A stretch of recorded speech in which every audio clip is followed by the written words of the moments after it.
Alright, what is up everybody? In this video we're checking out every new evolved unit in Anime Expeditions as of the Villain 0.5 update. So, starting off with Itachi, Crow Blackfire, the new Seeker unit. Thank you to my friend Xnautic Aurel for showcasing this one, because I don't have him myself evolved yet. We're in the sandbox here, so he has maxed out everything. Best rolls on these equipments right here. Z every stat, and then Unbound. Which, by the way, this unit, you don't want to have Draconic on him, even though he is like a Black Flame unit. You actually do want to run Unbound on this guy, because apparently you cannot stack Itachi's Black Fire effect, so only one Black Fire effect from an Itachi can be present, so you can't really get the full damage value of Draconic that way. So, you want to run Unbound on this guy. I'm going to go ahead and spawn in some enemies for showcasing here. So let's go with Force Health, 1 million, 0 speed, multiply 0. Okay, so Itachi, on placement, 2.8k, every 4.3, circle AoE.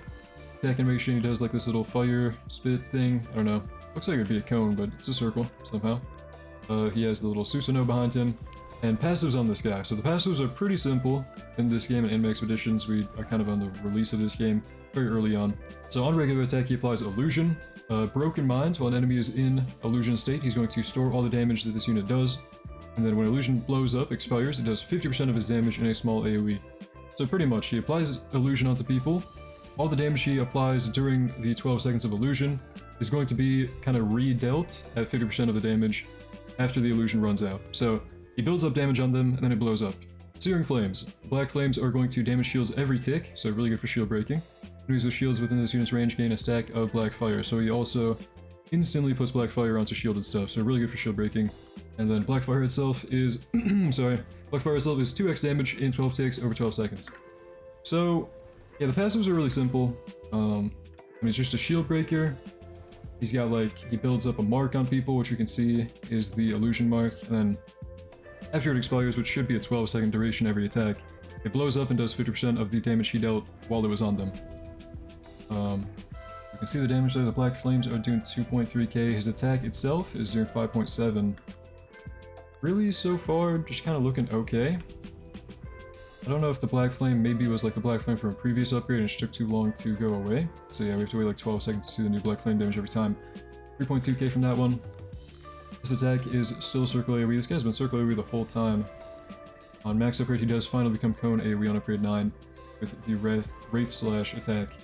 So 22k every 4.6 with the Black Flame doing 2x that damage, so it's doing about 44k across 12 different ticks. So every tick here is doing about 4.1k-ish, just over 4k looks like. 4.4k actually, whoops. Is he good? Is he worth rolling Unbound? It looks like maybe he'd be like top 5, maybe in the top 10, but honestly, he's just kind of okay. Doesn't really have much going for him other than damage and shield breaking. Thank you again, Nautic, for showcasing, by the way. Thank you, Xnautic Aurel. Okay, moving on to Dark Mage Sovereign. Again, thank you to my friend Nautic for showcasing Itachi. We have a maxed out build in sandbox mode, Dark Mage Sovereign here. Z everything, good equipment. This guy's passives are, he has like 2 different forms, okay? So every few attacks he will cycle between Ice Magic and Lightning Magic. So Ice Magic, he's pretty much just going to gain Freeze and build up like Frostbite, which he just applies Freeze and does like extra damage to them pretty much. And then his Lightning Magic is the really good part of this guy, so I want to also kind of show off how to use him properly. If you get him into Lightning Magic, you usually, once you get this Lightning Magic going, want to put him on None, so that he doesn't cycle anymore. And you keep him on Lightning Mode, because the Lightning Mode is doing 50% of his damage every second, so pretty much turning his damage numbers into 50% DPS, which is really good. You see the damage ticks every second there for 2k right now on placement. Pretty good placement DPS, right? And just by keeping him on None in Lightning Mode. But, put him back on first, we want to see his attack animations. Here we go. You go through the upgrades here, he actually doesn't ever gain a new attack, so kind of boring, but 23k every 4.1, 36.3 range, Cone AoE. And again, the best part of using this guy, the best way to use him, is just put him on None once he's in Lightning Mode, and spawn him in. Here's 100k HP Berserker, you can tick down for 14k every second. Pretty good DPS, right? I think if you do this, this guy's like apparently top 3 in DPS, so really good. Overall, he is pretty strong, I think. I think he is also stronger than Itachi, which is kind of sad. Itachi's kind of mid. You do want Unbound of this guy. I think for the most part, Unbound is his best trait because he'll scale up his damage more, which means he's going to scale up his Lightning Orb more. But yeah, I don't know. Judo's pretty good for just putting him in Lightning Mode and DPS. And Itachi kind of sucks. We just kind of like did the math on stream and realized Itachi's not that good. He does like 9k DPS on his own with his burn and everything, and then his like building up damage passive is like 4k, so he's like 13k DPS with the best build ever. I don't know. Itachi's kind of mid. Hopefully they buff Itachi, but anyway, that was Judar. First Immortal Black Sun. This is one of the weirdest units in the game so far. This guy is going to create a summon of himself walking down the track. He doesn't attack personally, so unit does not deal or receive damage. He just does it with his aura when he's walking down the track. And pretty much he has like a meter here. His starting form is the K-ring form, so every time he walks he's going to increase his meter. And this form is dealing 50% of his damage in a 75% of his range. So as you can see, his range shrunk a lot going into cold state. Cold state is once his meter fills up, he's going to drain his meter every second and deal more damage, but have way less range. And okay, he's kind of just too gimmicky to be good, I think, because if you see how he's working here, right? He spawns at the end of his range, this side of his range, like the very end of his range here, and goes to the front of his range, right? And so what you can do is, I guess you can place him down, like the best way to use this guy is to place him down in the front of the track, kind of, like in a certain spot where he's going to spawn in, instantly be doing damage ticks, and then go away, right? So this is kind of permanently damage ticking the Berserker. And in that way, he's good for wave skipping and like tournaments, trying to clear stuff as fast as you possibly can. By the way, this is with like max build and everything. But otherwise, I mean, the unit himself, like the damage, kind of just isn't high enough damage to justify how like weird this is to use. Because right now it might look good because Berserker's like completely stationary, standing right here, and he's just constantly hitting him for 23k. But average enemies walking through this and only taking like 40k damage, you know?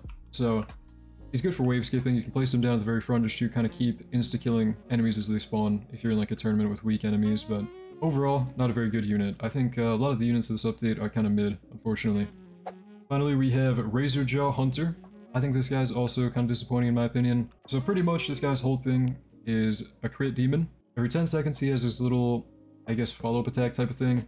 Full AoE, applies Stagger, which is the Inumaki stun effect. And then he builds up his crit chance depending on how many enemies he hits, and it caps out at 30. So he gets up to 30% crit chance buff, just kind of innately. So because he's also a 3 placement, you probably do want to run Forsaken on this guy. But to show off his unbound damage with like a max build, Z stats, everything, max ascension, max relics, whatever. I mean, he's just kind of okay. Like, when the full AoE hits and he builds up crit, that's pretty good. So if I were to spawn in, for example, spawn those in his range and let him full AoE attack those, you can see his crit chance goes up to, capping out at 30%, goes up by 25 there, so pretty good crit unit. But, I mean, overall, max upgrade, his damage is just like, it's good. Endless Slash is his abilities, like his main gimmick. He's going to run down the track. Every time he swings during this little animation, he's increasing his damage even more. So I think like kind of the strat with this might be using Yuta. If you time it right and Yuta does like a follow-up attack based on that 100k damage pretty much, you could maybe have Yuta like nuke something while this guy's also nuking something. I don't know.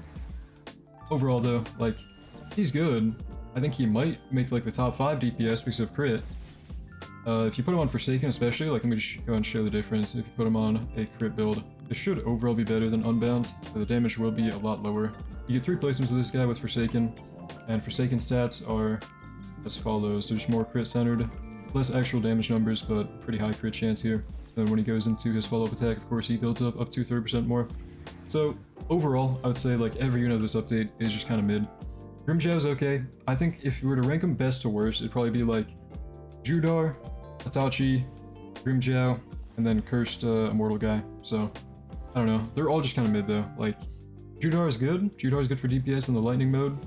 And then I think Itachi's probably going to get buffed. He needs a buff. He's pretty bad. And Grimjow is just kind of okay for crit. So I don't know. That's a very quick showcase on every unit from this update. Every mythic, every secret, whatever. Hopefully you guys found it helpful. Thank you to my friend Nautic for showcasing Itachi, of course. Thank you for watching. Hope you enjoyed. We'll see you in the next one. Have a great day.